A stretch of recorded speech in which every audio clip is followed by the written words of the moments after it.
ঠিক আছে। তো আজকে থেকে আমরা হচ্ছে কোর অপারেটিং সিস্টেম শুরু করব আর কি, বুঝছো? এখান থেকে আসলে মেইন অপারেটিং সিস্টেম যে জিনিসটা, সেই কনসেপ্টটা আর কি শুরু হবে। ঠিক আছে, এর পরবর্তীতে যে 8টা স্লাইড আছে, প্রত্যেকটাতেই আসলে একদম কোর যে কনসেপ্টটা আছে সেই কনসেপ্ট গুলো নিয়ে আলোচনা করা হবে আর কি। তো আমরা মোটামুটি গোটা 10 ক্লাসে এগুলা শেষ করব আর কি। ঠিক আছে, 10টা মতো ক্লাস কি আমরা পাবো? 10টা ক্লাস স্যার কি ক্লাস complete তো স্যার পাবো না স্যার, এত ক্লাস স্যার। পাবো ওই না? আমাদের মনে হয় স্যার ক্লাস ক্লোজিং ডেট আছে স্যার 24 তারিখ আগামী মাসের। নেক্সট মান্থের মানে মার্চের? জি স্যার, মার্চের 24 তারিখ। মার্চের 29 তারিখ মনে হয় পরীক্ষা হওয়ার কথা স্যার। 29 তারিখ পরীক্ষা হওয়ার কথা না? হ্যাঁ, তাহলে আমরা 10টা না, মানে ওভারঅল বলছি আর কি, ল্যাব থিওরি মিলায় 10টা হবে না নাকি? স্যার 8টা 10টা হতে পারে স্যার, ল্যাব থিওরি মিলে হতে পারে স্যার 10টা। হুম, 10টার মতো ক্লাস লাগবে আর কি আমাদের শেষ করতে। তো ওর ভিতরে তো কোনো বন্ধ টন্ধ নাই, আছে 21শে ফেব্রুয়ারি কিন্তু তোমাদের ক্লাস নেই। রবিবারে পড়ছে স্যার, ক্লাস আছে স্যার, ওই দিন তো বন্ধ স্যার। আহ ল্যাব ক্লাস সমস্যা। স্যার মিস যাবে ওই দিন। উম এতটা প্রবলেম হয়ে গেল। দেখ দেখি একটা হলে শেষের দিকে হয়তো একটা এক্সট্রা দিতে, একটা এক্সট্রা ক্লাস হয়তো নিতে হইতে পারে। আচ্ছা, দেখা যাক, সমস্যা নেই। আচ্ছা, তো আজকের চ্যাপ্টারের যেটা নাম সেটার নাম হলো প্রসেসেস। আচ্ছা, অপারেটিং সিস্টেম আসলে যে কাজটা করে সেটা হচ্ছে যে ইটস অল অ্যাবাউট প্রসেস। মানে পুরো অপারেটিং সিস্টেমকে বলতে পারো যে আসলে, মানে যখন চলে অপারেটিং সিস্টেমের উপরে, ধরো আহ, যে কোড গুলো রান হয়, kernel itself is a process. ঠিক আছে, যেটা অপারেটিং সিস্টেমের একেবারে কোর। এবং সেখানে অনেকগুলা প্রোগ্রাম প্যারালালি চলে আসলে। ঠিক আছে, সবগুলা যে আমাকে তোমরা দেখতে পাবা যখন আমি দেখাবো নেক্সট দিন যে ল্যাব হবে, সেই ল্যাবে আমরা দেখবো যে নতুন একটা প্রসেস আমরা নিজের হাতে ক্রিয়েট করব লিনাক্সে, করে দেখবো যে কিভাবে আইডিটা অ্যাসাইন করতেছে এবং সেটা কিভাবে এক্সিকিউট করছে। তো বেসিক্যালি প্রসেসটা হচ্ছে একটা কোড। তোমরা যেমন সি তে কোড দেখছো না, ওইরকম কোড আমরা একটু দেখি প্রসেসটা আসলে কি, যে দেখো। আহ, তো মেইনলি প্রসেসটা হচ্ছে অনেকগুলা প্রোগ্রামের রানিং যে অবস্থাটা সেটা, বা একটা প্রোগ্রাম যখন রানিং এ যায়, মনে করো একটা দুটো সংখ্যা যোগ করা একটা কোড লিখছো। ঠিক আছে, কোড লেখার পরে সেই কোডটাকে তুমি রান করতেছো। ঠিক আছে, রান করার পরে তোমার থেকে ইনপুট চাইলো যে enter the first number, enter the second number, output আসলো। তখন ওই যে ফার্স্ট ডট ইএক্সি যে ফাইলটা আছে না, ওটা যখন রান করবো তখন ওটা একটা সেপারেট প্রসেস হিসেবে রান করবে। তার মানে হচ্ছে একটা কোড, যে কোডটা যখন রানিং এ যায় তখন সেটাকে বলা হয় হচ্ছে একটা প্রসেস। তো এটার উপর অনেক ভেরিয়েশন আছে। তো মেইনলি একটা প্রোগ্রাম যেটা এক্সিকিউশনে থাকে সেটাই হচ্ছে একটা process. Process execution must progress in sequential fashion. তার মানে হচ্ছে যে একটার পরে একটা প্রসেস এক্সিকিউট হয়। হ্যাঁ, মানে একটা করে একই সময়ে একটার বেশি প্রসেস এক্সিকিউট হয় না। যদি মাল্টি কোর আর্কিটেকচার থাকে, মনে করো তোমার হেক্সা কোর আছে, তার মানে ওখানে আসলে একটা প্রসেসর না, ওখানে আসলে 6টা প্রসেসর টাইটলি কাপলড অবস্থায় থাকে। সেটা সিমেট্রিক হতে পারে, অ্যাসিমেট্রিক হতে পারে। তো সেই প্রসেস গুলা ওই 6টা হয়তো প্যারালালি হচ্ছে, বাট একটা প্রসেসরে একটা সময় একটার বেশি প্রসেস এক্সিকিউট হয় না। ঠিক আছে, মানে একটা কাজই হয়। তো যখন 6টা প্রসেসর থাকবে, মাল্টিপল থ্রেড থাকবে, তখন তুমি দেখে বুঝতে পারবে না, যে মনে হবে যেন সবগুলো একই সাথে চলতেছে, যেহেতু এখানে অনেকগুলা প্রসেস চলে। যেমন আমি তোমাদেরকে এখানে দেখাইছিলাম যে টপ বা এই স্টপ দিয়ে, যেমন এটা একটা কমান্ড আছে লিনাক্সে, এই যে দেখো এখানে এতগুলা প্রসেস চলতেছে। ঠিক আছে, স্যার, হ্যাঁ স্যার বলো। স্ক্রিন স্যার দেখা যাচ্ছে না স্যার। ও, sorry sorry sorry sorry sorry sorry, এতক্ষণ বলবো না, আরে সর্বনাশ। হ্যাঁ ঠিক আছে, এখন দেখতে পাচ্ছ?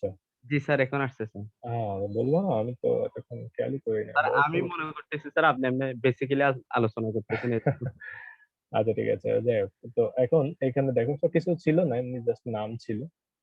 তো এখানে দেখো এই যে এতগুলা প্রসেস, এগুলা কিন্তু চলতেছে, সবগুলা যে এক্সিকিউশনে আছে তাও না। হ্যাঁ, কিছু এই মুহূর্তে আছে, কিছু স্টপ হয়ে আছে, হ্যাঁ, কিছু রানিং অবস্থা আছে, এটা আমরা চাইলে কিল করে দিতে পারি কোনো একটাকে ধরে। যেমন এখানে ইয়ে করা যাইতে পারে, এগুলা কোনটা কতগুলা কত পার্সেন্ট মেমোরি নিয়ে আছে, প্রসেসর নিয়ে আছে, কত টাইম ধরে এক্সিকিউট হচ্ছে, তা সব এখানে দেখা যায়। ঠিক আছে, কোন ইউজার ইউজ করতেছে, যেমন এখানে লিনাক্সে বাই ডিফল্ট দুই ধরনের ইউজার থাকে আর কি। ঠিক আছে, একটা হচ্ছে রুট, না রুট বাই ডিফল্ট থাকে, এর সাথে হচ্ছে যে ইউজার ইউজ করে তার একটা একটা ডিফল্ট ইউজার তৈরি করে সে সিস্টেম অ্যাডমিন হিসেবে। তো সেটা এখানে আছে। এখানে যদি মাল্টিপল ইউজার থাকতো তাহলে, বা এটা যদি সার্ভারে হতো তাহলে দেখতে পারতো। হ্যাঁ, কিছু কিছু দেখো একদম আলাদা ধরনের কোনো অ্যাপ্লিকেশনের প্রসেস হতো, এখানে আছে জিডিএম, এটা আমি জানি না এটা কার কি, আরটি কিট, তারপরে আরো থাকতে পারে। নানা ধরনের প্রসেস আছে, দেখছো এই যে কি পরিমাণ আছে দেখছো, এই কতগুলা আছে, 99,543, না 83 না 85টার মতো বোধহয় আছে।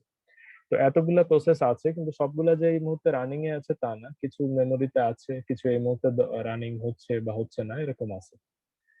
তো মেইনলি যেগুলা এক্সিকিউট হচ্ছে সেগুলাকে বলে হচ্ছে দ্য প্রসেস ইন এক্সিকিউশন। ঠিক আছে, যারা এক্সিকিউশনে আছে তারা দেখো মেমোরি নিয়ে আছে। যেমন এই মুহূর্তে আমি যে ইউজার, সেই ইউজার যেমন এটা হচ্ছে একটা ইউজারের নানা টাইপের প্রসেস এক্সিকিউট করতেছে। যেমন ধরো আমি যে জুম ইউজ করতেছি, এখানে দেখো, দেখলে বুঝতে পারবা এটা একটা প্রোগ্রাম। এই যে এখানে দেখো, আমি বড় করি না, দেখা যায়। এটা অবশ্য জুম করার উপায় নাই। তো আমি এখানে যদি একটু দেখো, আমি যে জুম চালাচ্ছি তোমাদের, হ্যাঁ, এই জুমের ক্ষেত্রে দেখো সে মেমোরি নিয়ে আসছে 178 এমবি সম্ভবত। এটা মেমোরি নিয়ে আছে, বা তারপরে তোমার হচ্ছে সেই প্রসেসর নিয়ে আছে, সিপিইউ নিয়ে আছে 53% এক্সিকিউশন হচ্ছে। ঠিক আছে, তো জুমেরই আবার মনে করো প্যারালালি আরো বেশ কিছু ইয়া তৈরি করছে তারা, সেগুলাও চলতেছে। আমার অন্যান্য প্রোগ্রাম চলতেছে সাইডে, যেমন এই যে কংকি ম্যানেজার, এটা একটা আমি চালাচ্ছি। তো দেখো অনবরত সেগুলোর মাঝখানে সুইচিং হচ্ছে, কিন্তু কোনো প্রোগ্রামই একই সময়ে একটার অধিক এক্সিকিউট হচ্ছে না। ক্রোম চলতেছে, তারপরে তোমার হচ্ছে লিব্রা, যে অফিস আমি চালাচ্ছি যেখানে তোমাদের এই যে এগুলা দেখাচ্ছি, সেটা চলতেছে। তো এরকম বেশ কিছু প্রোগ্রাম যেটাকে ওটা চালানোর জন্য জরুরি, সেগুলো সব এখানে রানিং অবস্থায় আছে, সেটাই বলছি প্রসেস। তো একটা কোড যখন এক্সিকিউশনে যাবে তখন সেটাকে আমরা বলবো হচ্ছে প্রসেস। ঠিক আছে, জি স্যার। তো মাল্টিপল পার্ট থাকে একটা কোডের, যেমন টেক্সট সেকশন থাকে, প্রোগ্রাম কাউন্টার থাকে, স্ট্যাক থাকে, ডাটা হিপ। আমরা এটা মেমোরিতে দেখি তাহলে বুঝতে পারবা। মনে করো একটা প্রসেস যখন মেমোরিতে আসে, মনে করো তুমি যে প্রসেসটা তৈরি করছো বা আমরা পরের দিন যে প্রসেসটা তৈরি করব, সেখানে দেখবা সেখানে কোড থাকে না, আমরা যে সিতে কোড লিখি, আহ সেই কোডটা এই টেক্সট সেকশনে থাকে, বুঝছো? যে তুমি লিখলা যে এই যে print enter the number, scan enter the data, এগুলো সব থাকে এই টেক্সট সেকশন, টেক্সট যেগুলো দেখা। এরপর ডাটা, মনে করো দুটো সংখ্যা যোগ করতে চাও, তাহলে দিলা 2 আর 3, ইনপুট দিলা, এটা হচ্ছে তোমার ডাটা। আচ্ছা, এরপরে হচ্ছে যে এই যে ডাটা গুলা দিলা, এই যে কোড গুলা লিখলা, এগুলা সব তো একটা স্ট্রাকচারে থাকে, এরা এটা মেনটেন করে হিপ ডাটা স্ট্রাকচার। হিপ সম্পর্কে জানো তোমরা? ওই যে ম্যাক্স হিপ, মিন হিপ, এরকম ছিল না, জি বাইনারি হিপ? জি স্যার। হ্যাঁ, ওই হিপ ডাটা স্ট্রাকচারের ভিতরে এগুলাকে সাজায় রাখে। হ্যাঁ, এই যে ডাটাটা একটা অর্গানাইজড ওয়েতে থাকে যেভাবে দাও আর কি। আর আরেকটা থাকে হচ্ছে স্ট্যাক, যদি কোনো ডাটা এখানে ইনসার্ট হচ্ছে, আপডেট হচ্ছে, যেমন ধরো তুমি দুটো ডাটা দিছো, দুটা ভেরিয়েবল আছে এ আর বি, একটার ভিতর রাখছো 2 আর একটার ভিতর রাখছো হচ্ছে 3। এখন তুমি কি করলা, পরের লাইনে আবার লিখলা b = 5, তখন সে কি করে, এই যে স্ট্যাক থেকে ডাটাটাকে তোমার রিমুভ করে দেয়। এবং প্রত্যেকটা প্রসেসের এই পুরা পোর্শন গুলোর জন্য মেমোরিতে একটা মেমোরি মানে র্যামে সার্টেন অ্যামাউন্ট অফ ডাটা বা কি বলে স্পেস তাদের জন্য আসলে অ্যালোকেটেড হয়ে যায়। ঠিক আছে, তো সেটা শুরু হয়, এটাকে বলে বেজ, আর এটাকে বলে লিমিট, যেটা ওরা জিরো আর ম্যাক্স দিয়ে বুঝাইছে। তো এই বেজ যে সবসময় জিরোতে হবে এরকম না, মনে করো মেমোরির মাঝখানে এদিকে মনে করো অন্য কিছু চলতেছে, এদিকে অন্য কিছু আছে, এখানে এতটুকু ফাঁকা আছে। মনে করো সেই ফাঁকাটা শুরু হয়েছে হচ্ছে 5039 থেকে, এরপর এটার যে সাইজ হবে, মনে করো 2 এমবি এটা সাইজ, তো এর সাথে 2 এমবি যোগ করলে যতটুকু যাবে, so ততটুকু হচ্ছে তার লিমিট বা ম্যাক্স সাইজ। বাট শুরুটা হচ্ছে এখান থেকে এতটুকু। তো এটা বোঝায় আর কি, 0 থেকে ম্যাক্স পর্যন্ত এইভাবে ডেটা মেমোরিতে যায়, এবং এর ভিতরে এই কয়েকটা জিনিস থাকে। এই হচ্ছে basically process in the memory. আচ্ছা, তো এটা গেল, এটা হচ্ছে যে আমাদের মেমোরি ইয়াস প্রসেস সম্পর্কিত কথাবার্তা। খুব সহজ ভাষায় বুঝতে গেলে এখানে একটা পুরো কোডের স্ট্রাকচার দেখানো আছে যে কিভাবে এটা মেমোরিতে থাকে। মনে করো এখানে একটা ওই যে মেমোরি অ্যালোকেশনের কোড দেয়া আছে, তুমি করছো না, যে ডায়নামিক মেমোরি অ্যালোকেশন, ম্যালোক, অ্যালোক, ক্যালোক, ডিঅ্যালোক, এগুলা করছিলা, মনে পড়ে? জি স্যার। মেমোরি অ্যালোকেশন করছিলাম স্যার। আচ্ছা, হ্যাঁ, তো এটা হচ্ছে সেই malloc, হ্যাঁ, যে একটা দিছি, একটা পয়েন্টার ডিক্লেয়ার করছি, সেই পয়েন্টারের সাইজটা কত সেটা বের করতে চাচ্ছি, বা ওই পয়েন্টার ইন্টিজার টাইপের যে ভ্যালুটা আছে সেই সাইজটাকে আমরা 5 গুণ করতে চাচ্ছি, হ্যাঁ, 5 গুণ বেশি ডেটা সেখানে অ্যালোকেট করে তার ভিতরে রাখতে চাচ্ছি। তো এখন মনে করো প্রথমে এই যে এটা হইলো, এটা তো লাইব্রেরি ফাংশন, হ্যাঁ, এটা আসলে কোনো জায়গা নেয় না, কারণ এটা হচ্ছে যে তোমার লাইব্রেরিতে থাকে, অন্য একটা জায়গায় থাকে, সো এটা নিয়ে আমাদের অত কনসার্ন নেই। প্রথম যেটা জায়গা নিবে সেটা হচ্ছে প্রথম যে ভেরিয়েবলটা তুমি ডিক্লেয়ার করছো, লাইক ইন্টিজার এক্স, তার মানে এইটা একটা ভেরিয়েবল ইন্টিজার টাইপ, তাহলে সে মেমোরিতে 2 বাইট জায়গা নিবে। তাহলে সে এটা তখন কোথায় যাবে, এই যে আনইনিশিয়ালাইজড ডেটা আমরা বলছিলাম না একটু আগে, যে ডেটা বললে একটা সেকশন আছে, দেখছো এই যে এটা, জি স্যার। এই যে এই ডেটা সেকশনে চলে যাবে, হ্যাঁ। জি স্যার। আচ্ছা, তারপরে কিছু হয়তো আনইনিশিয়ালাইজড ডাটা, দুটো ক্যাটাগরি করছে আবার ডাটার, একটাতে কোনো কিছু ইনিশিয়ালাইজ করা নেই, কোনো ভ্যালু অ্যাসাইন করে না, আর এটাতে মনে করো ভ্যালু অ্যাসাইন করা আছে, এটা একসাথে দেখাইছে আর কি, হ্যাঁ। জি স্যার। আচ্ছা, আরেকটা হচ্ছে টেক্সট, তো বুঝতে পারছো এগুলা যা যা আছে সবই টেক্সট, হুম। এগুলো সব এখানে থাকে। আচ্ছা, এই লেখা টেখা আছে না, এই যে ক্যারেক্টার গুলো সব এখানে থাকে। আচ্ছা, এরপরে সেকশন দেখো, মনে করো এই যে মেইন মেথড যেটা, হ্যাঁ, মেইন মেথডের ভিতরে দুটো জিনিস থাকে, যে তোমার যদি প্যারামিটার থাকে, প্যারামিটার গুলো হাই মেমোরিতে চলে যায়, মানে উপরের সেকশনে উপর থেকে অ্যালোকেট হইতে হইতে আসে, হ্যাঁ, এই স্ট্যাক গুলো এইভাবে বাড়ে আর কি। মানে স্ট্যাকের ডাটাটা নেয় হচ্ছে টপ টু বটম, আর হিপ যেটা আছে এটা জায়গা নেয় হচ্ছে বটম আপ, এটা বাড়ে আর কি। তো এখন এখানে দেখো যে আমাদের যে ভ্যালু গুলা, এটা একটা পয়েন্টার ডিক্লেয়ার করছি, ইন্টিজার স্টার ভ্যালুস। তো এখন এই পয়েন্টারটা যেটা আছে এটা তো এক্সপোনেনশিয়ালি বাড়বে, হ্যাঁ, এবং এখানে ভ্যালু অ্যাসাইন হবে, টপ থেকে আসবে যাবে, তো সেই জন্য এটাকে আমরা একটা স্ট্যাকে রেখে দিছি, ঠিক আছে। এখানে আহ, এরপরে দেখো, এরপরে যে ভ্যালুস গুলো আছে, এই যে সাইজ অফ, এটাকে বাড়াচ্ছি, এখানে লুপ এক্সিকিউশন হচ্ছে, এটা চলে যাবে তোমার হচ্ছে হিপের ভিতরে, হিপ ডাটা স্ট্রাকচার, কারণ এটা হচ্ছে ম্যালোক, মেমোরি অ্যালোকেশন হবে, যেহেতু অ্যালোকেশন হবে তার একটা স্ট্রাকচার ওয়েতে থাকতে হবে, সেই জন্য এটা চলে যাবে হচ্ছে হিপ ডাটা স্ট্রাকচার। আর স্ট্যাকে যেহেতু এখানে অনবরত পুশ হবে এবং পপ হবে, সো এই জন্য এটা চলে যাবে তখন হচ্ছে স্ট্যাক। তো এই হচ্ছে মোটামুটি একটা স্ট্রাকচার, একটা প্রোগ্রাম বা একটা প্রসেস, এই কোডটাকে ধরে নিতে পারো এটা হচ্ছে একটা কোড। এই কোডটাকে আমরা যখন রান করব, তুমি যখন এটাতে ওই যে ইয়ে আছে না, এরকম রান বাটন থাকে না, জি স্যার। কম্পাইল করার পরে রানে ক্লিক করার সাথে সাথে এটা চলে আসবে কোথায়, মেইন মেমোরিতে চলে আসবে, ঠিক আছে। মেইন মেমোরিতে আসার পর এখান থেকে চলে যাবে সে হচ্ছে প্রসেসরের কাছে, ঠিক আছে। তো যখন এই প্রসেসটা এই কোড থেকে যখন এরকম একটা ডাটা অ্যালোকেটেড হয়ে যায়, বা এরকম একটা মেমোরি স্পেস অ্যালোকেটেড হয়ে যায়, তখন আমরা সেটাকে বলি যে a C program or a process in the memory. এখন এখানে যাওয়ার পরে প্রসেসরের কাছে যখন যায় তখন সে একটা পিআইডি অ্যাসাইন করে, পিআইডি মানে হচ্ছে প্রসেস আইডি, হ্যাঁ। তো সেই PID according to his library আর স্ট্রাকচার ওয়াইজ বা সাইজ ওয়াইজ সে অ্যালোকেট করে দেয়।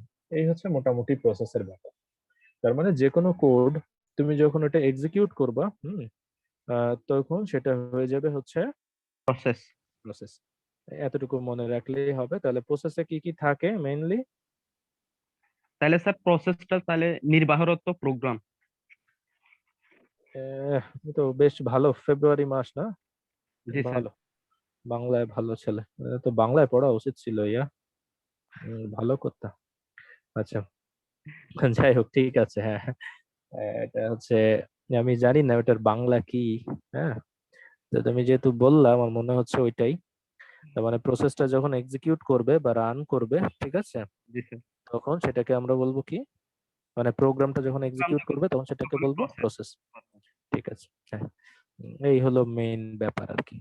আর প্রসেসে কি কি অংশ থাকে তাহলে? একটা প্রসেসের ভিতরে তাহলে কি কি পার্ট থাকে মেমোরিতে যখন আসে তখন? তাতে টেক্সট সেকশন থাকে, ডাটা থাকে, হিপ থাকে, স্ট্যাক থাকে, আর কি থাকে? হুম, আর কি? আর কিছু নাই, একটা বেস থাকে, একটা লিমিট থাকে। জি স্যার, বেসাল লিঙ্ক। ওকে, ঠিক আছে, আমার মনে হয় মোটামুটি বোঝা গেছে না, এটা পুরো একদম ক্লিয়ারলি দিয়ে দেয়া আছে, তোমরা এই কোডটা লিখেও দেখতে পারো, মেমোরিতে ঠিক কতটুকু জায়গা নেয় বুঝতে পারবে। আচ্ছা, এটা তো গেল, এটা তো মেমোরিতে আসলো, হ্যাঁ, মেমোরিতে আসার পরে এবার প্রসেসটাকে আমাদের রান করতে হবে, হ্যাঁ, মানে প্রসেসরে নিতে হবে। তা না হলে এটা আসলে ঠিক প্রসেস হবে না। মেমোরিতে তো সে একটা জায়গা নিল শুধু, এখন এটাকে রান করে দেখতে হবে যে এটা অ্যাকচুয়ালি কিভাবে রান হয়। তো যখন তুমি প্রসেসটাকে রানিং এ নিবা বা প্রসেসরে নিবা, তখন তার আবার কয়েকটা সেকশন আছে। একটাকে প্রথমটাকে বলে হচ্ছে নিউ, তারপর হচ্ছে রানিং, ওয়েটিং, রেডি, টার্মিনেট। কয়টা স্টেট আছে? 5টা। প্রথমটাকে কি বলে? রানিং, নিউ, তারপর হচ্ছে রানিং, তারপর ওয়েটিং। ওয়েটিং, তারপর রেডি, তারপর হচ্ছে টার্মিনেট। আচ্ছা, এবার আমরা দেখি, এটা মুখস্থ করতে হবে না, এখানে দেখলেই বুঝতে পারবো। এখন মনে করো মেমোরিতে প্রসেসটা আছে, হ্যাঁ, প্রসেসটা মেমোরিতে স্পেস অ্যালোকেট করে আছে।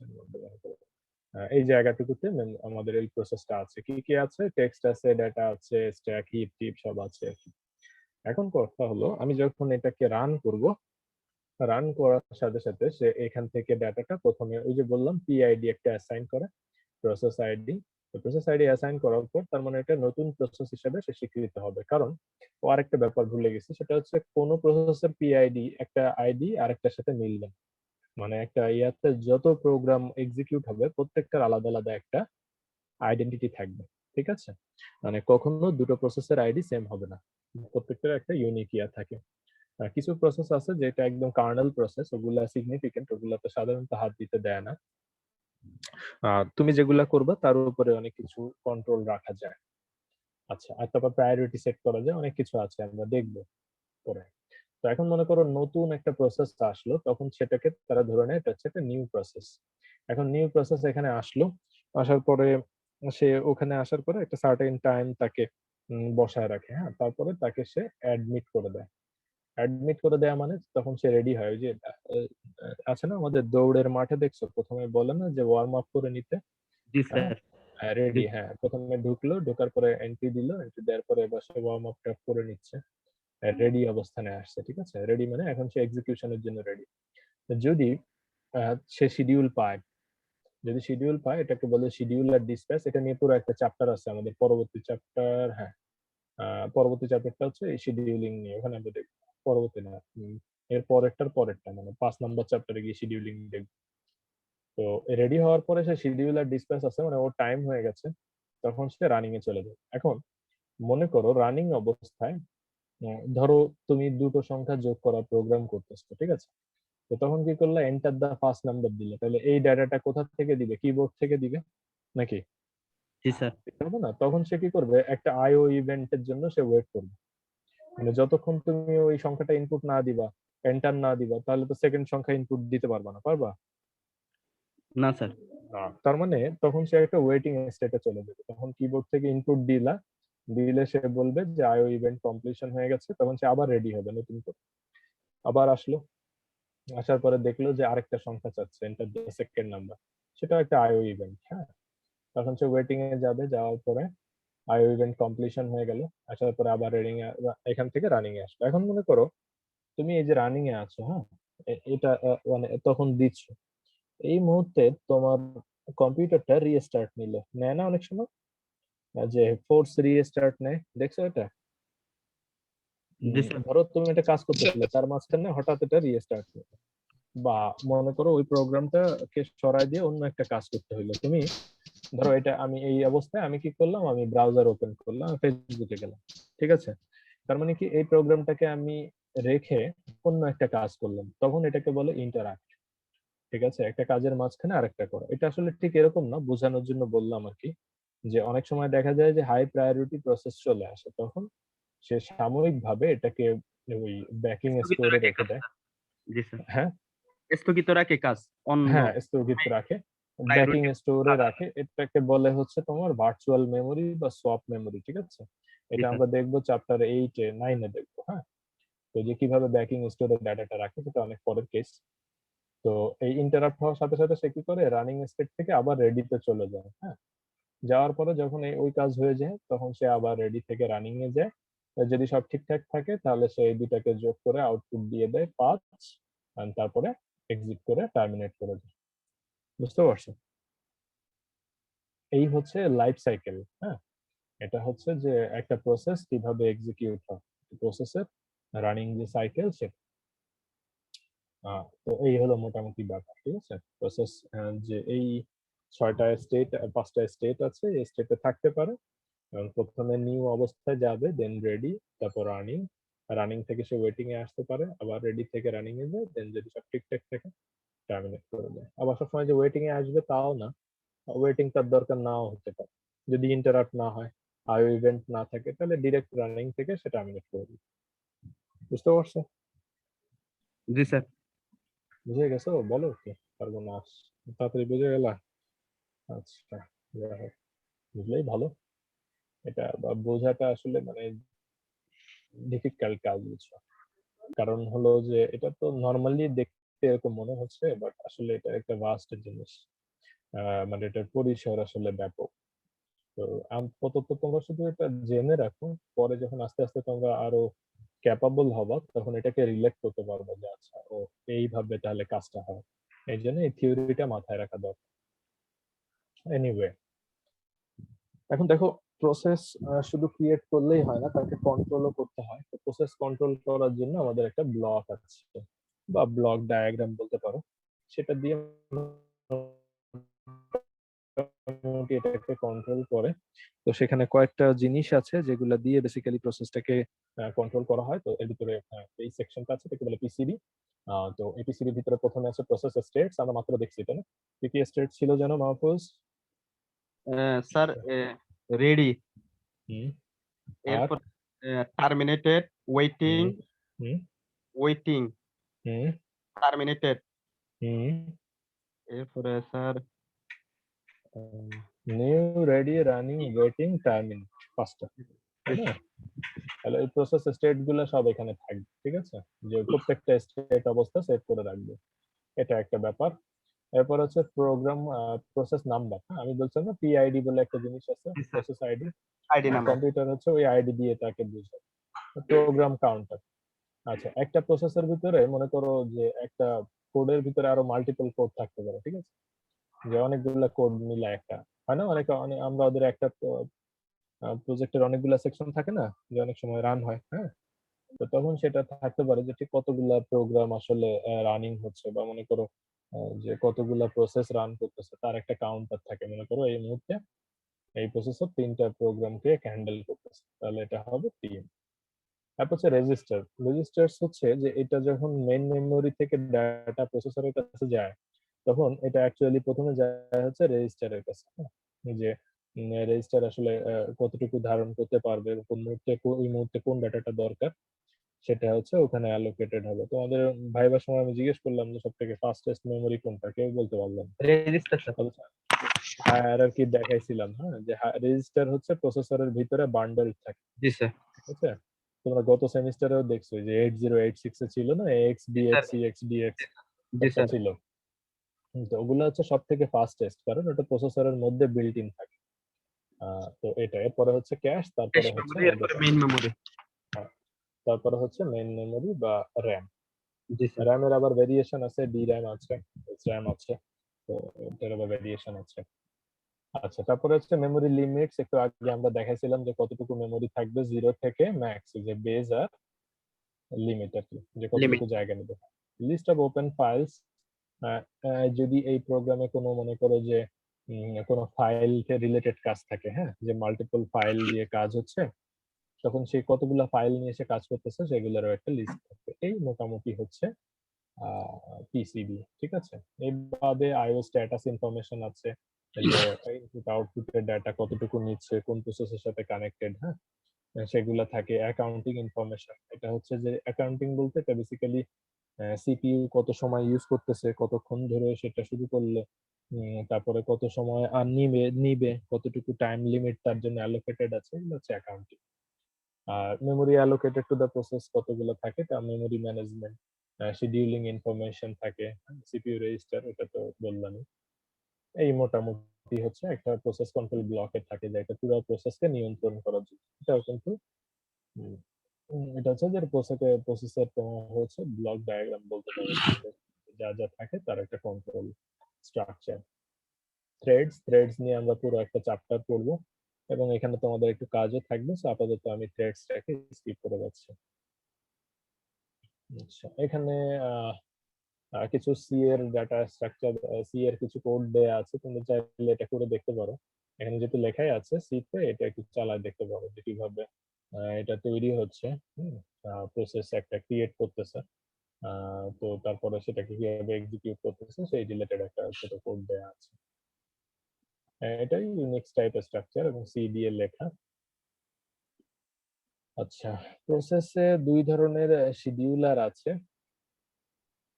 আহ, আহ, একটাকে বলে হচ্ছে যে দুই ধরনের কিউ আছে, হ্যাঁ, শিডিউলিং কিউ, একটাকে বলে রেডি কিউ আর একটাকে বলে হচ্ছে ওয়েটিং কিউ। তো এটা আপাতত আমরা দেখবো না, আমরা পরে এগুলো নিয়ে শিডিউলিং এর ভিতরে তখন দেখবো।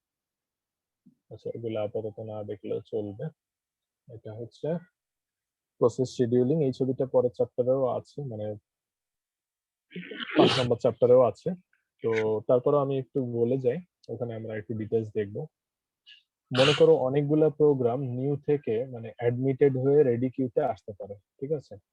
এখন রেডি কিউতে আসার পরে ওই প্রসেসের ভিতরে যে ঘটনা ঘটে সেটা হচ্ছে সে সিপিইউ পাবে কিনা সেটা দেখার জায়গায়, মানে সিপিইউ তে যাওয়ার পরে এই কতগুলো ঘটনা ঘটতে পারে। আইও রিকোয়েস্ট করতে পারে, দেন আইও কিউতে থাকতে পারে, কারণ অন্য আরেকটা প্রোগ্রাম হয়তো আইও কে ধরে রাখছে, সে সেই জন্য আইও নাও পাইতে পারে। তো আইও কিউ থেকে পেয়ে গেল। কিউ মানে হচ্ছে লাইন ধরে থাকে, হ্যাঁ, আমরা বলছিলাম যে প্রসেসটা হচ্ছে সিকোয়েন্সিয়াল ম্যানারে এক্সিকিউট হয়, লাইন ধরে ধরে একজনের পর একজন, প্যারালাল হয় না। তো এটা হলো রেডি কিউতে গেল, শেষ। অথবা এমন হতে পারে যে টাইম স্লাইস এক্সপায়ার্ড, তো এখন ওর জন্য যে অ্যালোকেটেড টাইম ছিল সেটা এক্সপায়ার্ড হয়ে গেছে, তখন আবার নতুন করে রেডি কিউতে চলে যায়, যে কাজ শেষ হয় না।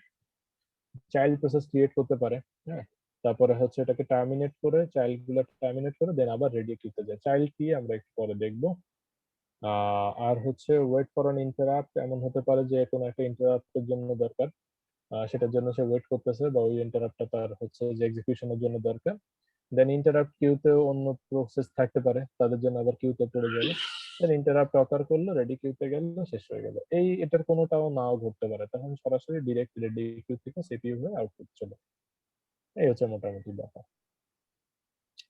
আহ, তো এখানে কনটেক্সট সুইচিং এর একটা ব্যাপার আছে। সেটা হচ্ছে যে একটা প্রসেস এক্সিকিউট হচ্ছে, তখন যেটা হয় যে সেটা হচ্ছে যে উম, যদি এই মুহূর্তে অন্য কোনো হায়ার প্রায়োরিটি প্রসেস আসে, তাহলে কনটেক্সট সুইচ যেটা করে যে ওই এখন যে রানিং প্রোগ্রামটা আছে সেটাকে সাময়িকভাবে ওয়েটিং এ পাঠায়, নতুন যে প্রসেসটা আসছে যেটা ইন্টারাপ্টের মাধ্যমে আসছে সেটাকে আপাতত প্রসেসরে নিয়ে আসে বা সিপিইউতে নিয়ে আসে।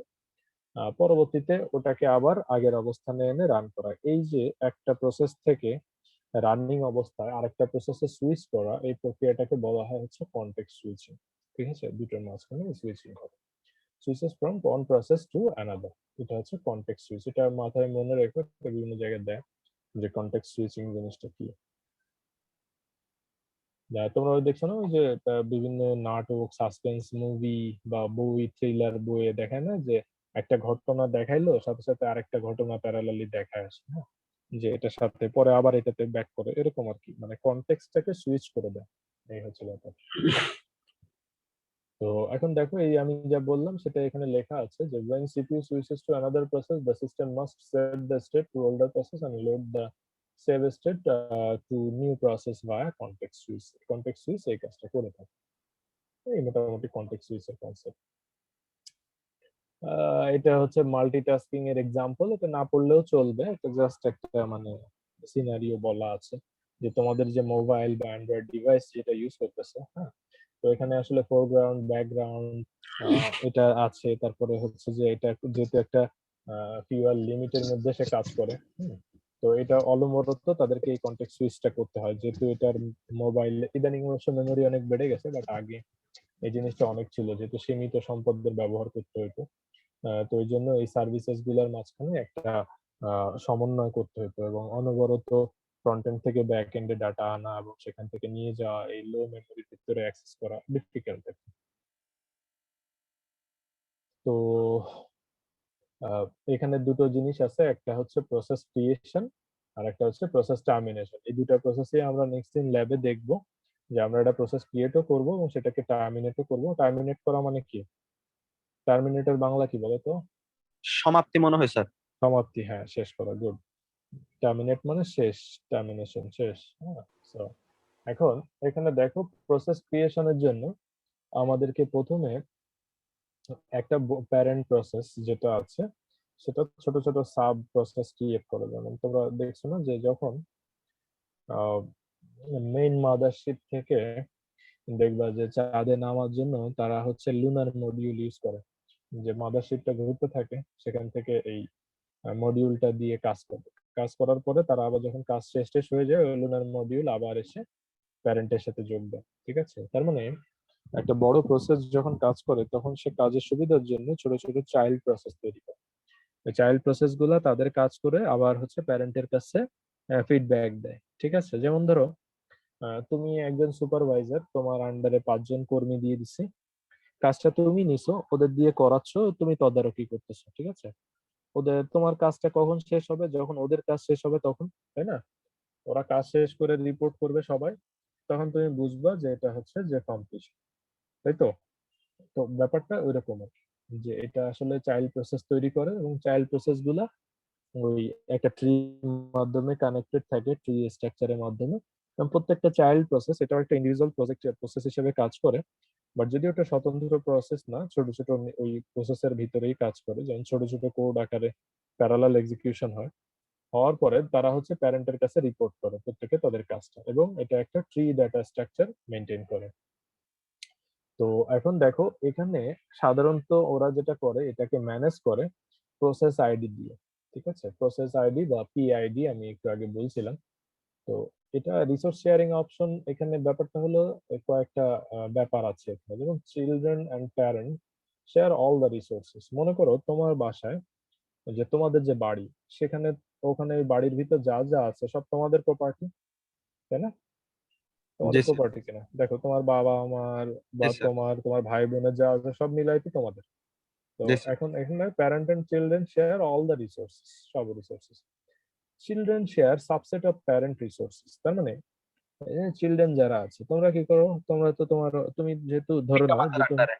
হ্যাঁ তোমার পিতা মাতার আন্ডারে, তো তাদের যা আছে সেগুলাই তুমি ব্যবহার করতেছো, তুমি সাব প্রসেস। ঠিক আছে, then parent and child share no resources. Definitely তুমি তোমার বাবার প্যান্ট পরে নিশ্চয়ই ঘুরে বেড়াও না, তাই না? সিম্পল। সো এটা হচ্ছে ব্যাপার যে তারা প্রত্যেকের নিজস্ব নিজস্ব রিসোর্স আছে। ঠিক আছে, কিন্তু সবার ওটা সবারই প্রপার্টি, কিন্তু নিজেদের রিসোর্স নিজেরা কিন্তু শেয়ার করে না। ঠিক আছে, এটার ভিতরে আবার কিছু রেস্ট্রিকশন আছে, আবার কিছু জায়গা আছে যেখানে শেয়ার করে তখন তারা মেসেজ পাস করে। আচ্ছা, এক্সিকিউশন যেটা আছে, parent and children execute concurrently. তার মানে কি, দুইটাই একই সময়ে রান করতে হবে। ঠিক আছে, আর যদি তোমার একজন মারা যায়, দেখবা যে বলে মরহুম অমুক, তার মানে বোঝা যায় যে সেই প্যারেন্ট ফাংশনিং নাই, তাই না? লেখা থাকে। আচ্ছা, parent waits until the children terminates. তার মানে এখানে ব্যাপারটা হচ্ছে চিলড্রেনরা কাজ করে তার কাছে ফিডব্যাক দিবে, যতক্ষণ তারা কাজ শেষ না করবে ততক্ষণ পর্যন্ত প্যারেন্ট তার কাজ বন্ধ করতে পারবে। কারণ প্যারেন্ট যেটা করছে তার কাজগুলোকে সে ছোট ছোট পার্টে ভাগ করে এগুলোর উপরে দিয়ে দিচ্ছে। এখন সে যেটা করবে সেটা হচ্ছে এই ছোট ছোট পার্ট গুলো সব ইন্টিগ্রেট করে ফাইনাল ডাটাটা প্রডিউস করবে, ফাইনাল টাস্কটা কমপ্লিট করবে। So, সেই জন্য চিলড্রেনের কাজ শেষ না হওয়া পর্যন্ত তাকে ওয়েট করতে হবে। So this are the process, creation process. সেটা হচ্ছে যে তোমাকে এই শেয়ারিং কিছু অপশনস আছে আর এই এক্সিকিউশনের দুটো অপশনস আছে আর কি। এই হলো ব্যাপার। তো এখানে আমি একটু দেখো, এখানে ইউনিক্স এর একটা এক্সাম্পল দেওয়া আছে সিস্টেম কলের, যেটা একটা বলে ফর্ক। কেন এটাকে ফর্ক বলে তার একটা রিজন আছে, সেটা হচ্ছে তোমার এখানে একটা অ্যালগোরিদম আছে, আমরা দেখবো 5 নম্বর চ্যাপ্টারে দেখবো ডাইনিং ফিলোসফার্স প্রবলেম বলে একটা প্রবলেম আছে। ঠিক আছে, তো সেখানে তারা হচ্ছে এই এই ক্লাসিক অ্যালগোরিদমের যে ফাংশন সেটাকে তারা ইউজ করছে, ইউনিক্স এটাকে ইনহেরিট করে নিছে এবং সরাসরি ওটাকেই কাজে লাগাই দিছে। তো প্রথমে মনে করো প্যারেন্ট একটা বেস প্রসেস ক্রিয়েট করলো উইথ পিআইডি 0। আহ, এখন প্যারেন্টের পিআইডি অবশ্যই গ্রেটার দেন 0 হবে, স্বাভাবিক। এখন মনে করো প্যারেন্ট কতক্ষণ পর্যন্ত ওয়েট করবে, যতক্ষণ এই যে চাইল্ডের পিআইডি যেটা কাজ শেষ না হবে। শেষ না হবে। সে শেষ করার পরে এখানে সে রিপোর্ট করবে, রিপোর্ট করার পরে সে হচ্ছে প্যারেন্ট এটাকে রিজিউম করে দিবে। ঠিক আছে, বা টার্মিনেট করে দিবে, যাই বলো না কেন। তো এই হচ্ছে মোটামুটি ব্যাপার। এখানে একটা হায়ারার্কিক্যাল আছে, মনে করো এখানে পিআইডি 1 আছে, এবং সেই সিস্টেম নামে একটা মনে করো প্রসেস ক্রিয়েট হয়েছে। সে কি করতেছে, যে তার কিছু চাইল্ড প্রসেস ক্রিয়েট করছে। দেখো চাইল্ড প্রসেস বলতে দেখো এখানে বেশ কিছু ওই যে লগ ইন আইডি, পাইথন, এসএসএইচডি এই নামে কিছু চাইল্ড আইডি তৈরি করছে, চাইল্ড প্রসেস তৈরি করছে, প্রত্যেকের আলাদা আলাদা পিআইডি আছে। আর এখানে দেখো সে আবার কি করছে, এই যে লগ ইন ডি যেটা, সেটা লগ ইন বা কিছু একটা, তো সেটা যেটা করছে এটা হচ্ছে একটা ব্যাশ স্ক্রিপ্ট চালাইছে যেটা পিআইডি হচ্ছে এটা। দেন সেই সে হচ্ছে আরো আরো চাইল্ড প্রসেস তৈরি করছে। এটা কোনো লিমিট নেই, তোমার কাজের সুবিধার্থে তুমি চাইলে এটা আরো আরো সাব ডিভিশন করতে পারো। বাট ফাইনালি যখন এরা প্রত্যেকেই কাজ শেষ করবে, মানে এ তার কাজ শেষ করে রিপোর্ট করবে এর কাছে, এ কাজ শেষ করে বলবে যে এর কাছে ডাটা সাপ্লাই দিয়ে দিবে। দেন এই দুইটা যখন কাজ শেষ হয়ে যাবে তখন এর কাজও কমপ্লিট, তখন এ চলে যাবে এর কাছে, প্রত্যেকেই এ হচ্ছে এর কাছে রিপোর্ট করবে। যখন সে দেখবে যে তার প্রত্যেকটা ব্রাঞ্চের কাজ কমপ্লিট, তখন সে এটাকে টার্মিনেট করে দিবে। ঠিক আছে, তো এগুলা হচ্ছে, এইটা হচ্ছে শুধু প্যারেন্ট প্রসেস, এটা হচ্ছে প্যারেন্ট, আর বাকি সবই হচ্ছে চাইল্ড প্রসেস। চাইল্ড। ঠিক আছে, চাইল্ড প্রসেস। এটাও আমরা দেখবো কিভাবে চাইল্ড প্রসেস কাজ করে না করে। এখানে মনে করো একটা ইয়া দেয়া আছে তোমাদের, তোমরা যদি কেউ রান করে দেখতে চাও যে কিভাবে আসলে কাজ করে, এটার একদম কোডটা দেয়া আছে, কপি করে নিয়ে রান করে দেখতে পারো। আচ্ছা, প্রসেস তো তৈরি হইলো, তারপরে টার্মিনেট করতে হবে, বন্ধ করতে হবে, তাই না? তা নাহলে তো সারাদিন মেমোরি ইউজ করতেই থাকবে। তো আমরা প্রথমে এক্সিট ইউজ করতে পারি, এটা হচ্ছে ডিঅ্যালোকেট করে দেয়। আর এটা যেটা বলছে return to status data from child to parent, এটা হচ্ছে ওয়েটিং এর মাধ্যমে করে তারা। প্যারেন্ট ওয়েট করতে থাকবে যতক্ষণ পর্যন্ত চাইল্ড তার কাজ শেষ না করে। যখন কাজ শেষ হয়ে যাবে তখন সে মেমোরিটা ডিঅ্যালোকেট করে দিবে অপারেটিং সিস্টেমের কাছে। ঠিক আছে, আর parent may terminate the execution of children process. মনে করো সে মনে করতেছে যে এই বাচ্চাটা বা এই ব্রাঞ্চের কাজ আমার আর করার দরকার নেই, তখন সে এটাকে টান দিয়ে বোর্ডকে ডাক দিয়ে সে চাইলে চাইল্ড প্রসেসটাকে কিল করে দিতে পারে। Child has exceeded allocation resources, তারপর হচ্ছে task assigned to child is no longer required, এই কারণগুলো তো হতে পারে। Parent is exiting and the operating system does not allow a child to continue if their parent is terminated. In case child execution বন্ধ হতে পারে। তো এই আর কি, যতক্ষণ পর্যন্ত মনে করো যে আহ, এখন মনে করো তুমি এমন একটা ইয়া হয়েছে যে প্যারেন্ট ওয়েটিং এ আছে but did not invoke the wait, যেটা আছে ওয়েট সিস্টেম কল, সেটা যদি ডাকা না হয় then the process is a zombie process. তার মানে জাস্ট এটার কোনো আউটপুট নেই, এটা জাস্ট একটা মানে জাস্ট চলতেছে এই। হ্যাঁ, মানে বাকি এর কোনো ফাংশনালিটিস নেই। Parent terminate without invoking wait process is an orphan. তার মানে প্যারেন্ট যদি মনে করো ওয়েট কল না দিয়েই বন্ধ হয়ে যায়, তাহলে বাকি যে চাইল্ড গুলো এক্সিকিউশনে ছিল সেগুলা সব অনাথ হয়ে যাবে। হ্যাঁ, ওদের কোনো মা বাপ নাই। তো এই জন্য এটি this is called the orphan process. ঠিক আছে, এই দুটো হতে পারে। তো এই জন্য তোমাকে এটা খেয়াল রাখতে হবে, প্রসেস যখন ডিজাইন করবা বা কোডটা যখন লিখবা তখন দেখবা যে চাইল্ড এক্সিক রানিং অবস্থায় প্যারেন্ট আবার কাজ শেষ করে দিচ্ছে কিনা, সেটা আবার খেয়াল রাখো। এখানে অ্যান্ড্রয়েড এর একটা এক্সাম্পল দেওয়া আছে, তোমরা এটা দেখতে পারো। আহ এখানে দেখো মাল্টি প্রসেস আর্কিটেকচার দেয়া আছে। মনে করো এখানে তুমি অনেকগুলা উইন্ডো খুলে রাখছো, তাই না? অপারেটিং সিস্টেমের মজা কি জানো, এটা আমরা রিয়েল লাইফ এক্সাম্পল দিয়ে বুঝাই আর কি। যেমন এখানে দেখো each tab represent a separate process. যেমন আমার এখানে দেখো কয়টা আছে, অনেকগুলা খোলা আছে, তাই না? দেখছো, এই প্রত্যেকটা কিন্তু এক একটা প্রসেস। আমরা যদি একটু টপে যাই তাহলে দেখবো এখানে যদি আমি ক্রোম কে সার্চ করি, দেখো যদি হচ্ছে চেঞ্জ হচ্ছে অনবরত। তো এখানে দেখো এই যে ক্রোমের যতগুলো আছে বা তোমরা যারা উইন্ডোজে আছো তারা আরো বেটার দেখতে পাবা যে প্রত্যেকটা ট্যাবের জন্য, প্রত্যেকটা পার্টিকুলার ট্যাবের জন্য সে একটা করে প্রসেস অ্যাসাইন করে আছে। ঠিক আছে, তো এই কাজটা ঘটে বা করে। তো many web browsers run a single process. যেমন ধরো আমাদের মজিলা ফায়ারফক্স। ঠিক আছে, তোমরা যদি মজিলা ফায়ারফক্স দেখো, মজিলা কিন্তু অনেক কম মেমোরি নেয় কারণ সে মাল্টি প্রসেস আর্কিটেকচার অ্যাপ্লাই করে না। কিন্তু যদি ক্রোমের ক্ষেত্রে দেখো, যাদের 4 জিবি র্যাম আছে তারা জানো যে ক্রোম চালানো কি ডিফিকাল্ট কাজ, তাই না? প্রচুর পরিমাণে মেমোরি নেয় এবং সে হ্যাং হয়ে যায়। ঠিক আছে, তো 8 জিবি র্যাম ছাড়া বা যত র্যামই দাও না কেন, সে খাওয়া শুরু করে। তো যতগুলা প্রসেস তৈরি করবা ততগুলা সে আলাদা আলাদা ট্যাব দিবা, প্রত্যেকটার জন্য একটা করে প্রসেস ক্রিয়েট করে রাখবে। তাতে কি হয়, প্রচুর পরিমাণে মেমোরি সে নিয়ে নেয়। এই জন্য মনে হয় ক্রোম ফাস্ট, কিন্তু আদতে কিন্তু সে রিসোর্স হাংরি। বাট এই দিক থেকে তুমি যদি মজিলা ফায়ারফক্সে যাও, তাহলে সে সর্বোচ্চ একটা বা দুটো প্রসেস রান করে। এই জন্য মজিলাকে দেখে মনে হয় যেন একটু স্লো, ঠিক আছে? কিন্তু সে কিন্তু তোমার খুব বেশি রিসোর্স ইউজ করে না। এটা একটা ব্যাপার। তো many web browsers run as a single process, some still do, but ইদানিং কালে অনেকেই হচ্ছে যে মাল্টিপল প্রসেসেস ছাড়া আসলে আজকালকার যুগের সাপোর্ট দেওয়া যায় না। Google Chrome browser is a multiprocessor with three different types of processes. একটা হচ্ছে browser process, manage all the user interface, ডিএক্স এন্ড নেটওয়ার্ক আইও। আরেকটা হচ্ছে renderer, a process renders web pages which deals with HTML, JavaScript, হ্যাঁ এই সমস্ত। এটা হচ্ছে স্যান্ডবক্সের নাম বোধহয় শুনছো।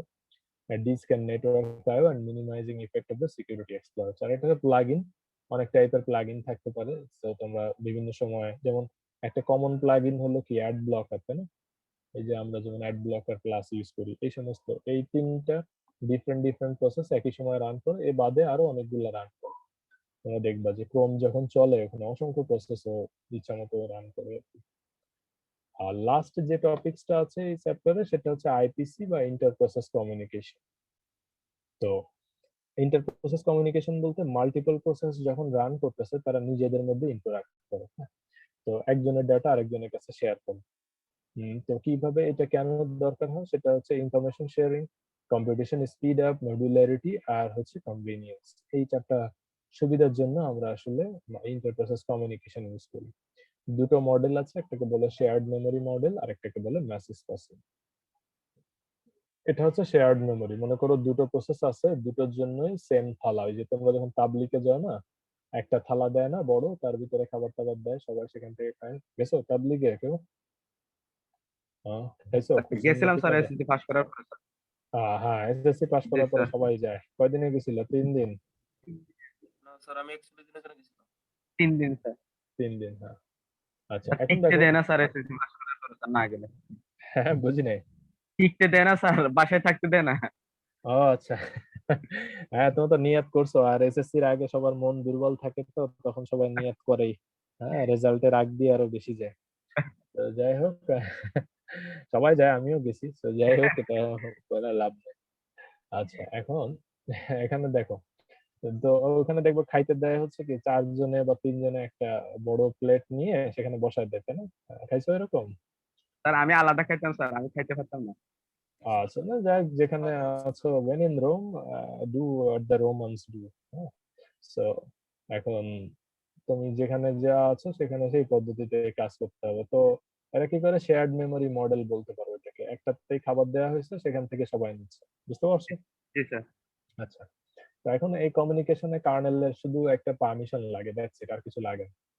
আর যেটা মেসেজ পাসিং যেটা আছে, এটা মনে করো আমাদের বুফে সিস্টেম, ঠিক আছে? যে এ বি যাই করুক না কেন, হ্যাঁ, সে হচ্ছে এখান থেকে ডাটা ওই কার্নেলের কাছে পাস করবে। মনে করো এ আর বি এর সাথে কমিউনিকেট করতেছে, ডিরেক্ট কমিউনিকেট করার ওয়ে নেই, ঠিক আছে? সে কমিউনিকেট করবে কিসের মাধ্যমে? ওই কার্নেলের মাধ্যমে, ঠিক আছে? কার্নেলের কাছে ডাটা পাঠানো হবে, কার্নেল হচ্ছে দেন সে ওখান থেকে ইন্টারঅ্যাক্ট করায় দিবে। তো এটাকে বলে হচ্ছে একটা শেয়ার্ড মেমোরি, আর এটা হচ্ছে মেসেজ পাসিং। এই দুটো হচ্ছে ডিফারেন্স। এই দুটো মডেল আছে ইন্টার প্রসেস কমিউনিকেশনের। আর এখান থেকে প্রডিউসার কনজিউমার প্রবলেম, এটা আমরা পরে বোধহয় আছে আরেকটা জায়গায়, আরেক চ্যাপ্টারে, তো সেখানে আমরা দেখবো। এটা তোমাদের একটু ইমপ্লিমেন্টও করতে হবে। সো এটা এটা আমরা পরের দিন না হয় দেখবো, ঠিক আছে? এটা খুব জনপ্রিয় একটা অ্যালগোরিদম, এবং এটা তোমাদেরকে, এটা হল প্রথম অ্যালগোরিদম, এরকম গোটা 10 অ্যালগোরিদম আমরা দেখবো অপারেটিং সিস্টেমে। তো তখন আমরা দেখবো যে আসলে কিভাবে কাজ করে এটা, ঠিক আছে? লোকাল প্রসিডিউর সিস্টেম কল, এটা এগুলো লাগবে না, এগুলো জাস্ট এমনি চোখে দেখো। আর এই পাইপটা যেটা আছে, এই পাইপটা হচ্ছে আমরা ওই লিনাক্সে ইমপ্লিমেন্ট করবো, হ্যাঁ? যে এটা দিয়ে প্রসেস গুলো ক্রিয়েট করে, মেইনলি পাইপ কি কিভাবে কাজ করে এটা আমরা ওই সময় দেখবো। তো এই হচ্ছে মোটামুটি প্রসেসের চ্যাপ্টার। আরেকটা আছে সকেট প্রোগ্রামিং। সকেট প্রোগ্রামিংটা তোমাদের নেটওয়ার্কিং এর অংশ। এটা বেসিক্যালি জাভা সকেট বলে, through ports and IP address তারা একটা সকেট জেনারেট করে, এই সকেট দিয়ে কমিউনিকেট করে আর কি, ঠিক আছে? তো এটা বেসিক্যালি তোমাদের নেটওয়ার্কিং এ যখন তোমরা ইয়া করবে, তোমাদের নেটওয়ার্কিং এর অংশ এটা। নেটওয়ার্কিং যে স্যার দেখাচ্ছে, হয়তো উনি যদি ওটা করায় তখন এই সকেট প্রোগ্রামিংটা দেখবা আর কি, যে আমরা এফটিপি সার্ভার, তারপরে হচ্ছে চ্যাটবট, এই সমস্ত অ্যাপ্লিকেশন বানাতে গেলে তখন এই সকেট প্রোগ্রামিং দরকার হয়। জাভার আছে। সো এই যে এখানে দেয়া আছে যে সকেট কিভাবে ক্রিয়েট করেন সে সম্পর্কিত জিনিস। তো এই জন্য এটা আমি আর পড়াবো না, জাস্ট এমনি দেখাই দিলাম বা নাম দেখাই দিলাম। লাস্ট যেটা আছে সেটা হচ্ছে রিমোট প্রসিডিউর কল বা আরপিসি। এটাও ইদানিং কালে এত আর দরকার হয় না। এটা হচ্ছে ওভার দ্য ইন্টারনেট। যদি এটা সার্ভার আর হচ্ছে ক্লায়েন্ট প্রসিডিউর থাকে তখন হচ্ছে ওভার দ্য সার্ভার সে হচ্ছে যখন রিকোয়েস্ট করে রিমোটলি কোনো প্রসিডিউর তখন ইনভোক করে, তখন সেটাকে বলা হচ্ছে আরপিসি। তো আমরা নেক্সট দিন হচ্ছে শুধু প্রডিউসার কনজিউমার প্রবলেমটা এখানে দেখবো। সকেটটা তোমরা নাম শুনে রাখলা, এটা আমার পড়ার আওতায় পড়ে না। সো এই জন্য আমরা এটা দেখলাম। আর হচ্ছে পাইপস যেটা আছে, পাইপসটা হচ্ছে আমরা ওই ল্যাবে দেখবো, যে যে প্রসেস ক্রিয়েশনের জন্য সেই সময় এটাকে দেখবো। তো এই হচ্ছে মোটামুটি প্রসেস রিলেটেড চ্যাপ্টার। এটা অপারেটিং সিস্টেমে এতদিন ধরে যা পড়ছে তার ভিতরে সব থেকে গুরুত্বপূর্ণ chapter, because in operating system everything is process. ঠিক আছে, এই হলো ব্যাপার। তোমাদের এটা আপ করে দেয়া আছে। আচ্ছা, ওকে। তো নেক্সট দিন তো বোধহয় ল্যাব আর হচ্ছে না। ঠিক আছে, সমস্যা নেই, নেক্সট উইকে আবার আমাদের ক্লাস হবে। তো তার আগে এটা একটু দেখে নিও। আচ্ছা, আমরা একটু open করি। আচ্ছা, রোল নাম্বার 1 আছো? 1 3 4 ইয়েস স্যার। 5 রেকর্ডিং বন্ধ করবো না স্যার 4 আছে স্যার। আচ্ছা 4 আছে না? ইয়া রেকর্ডিং তো অফ করে দাও। ইয়া স্যার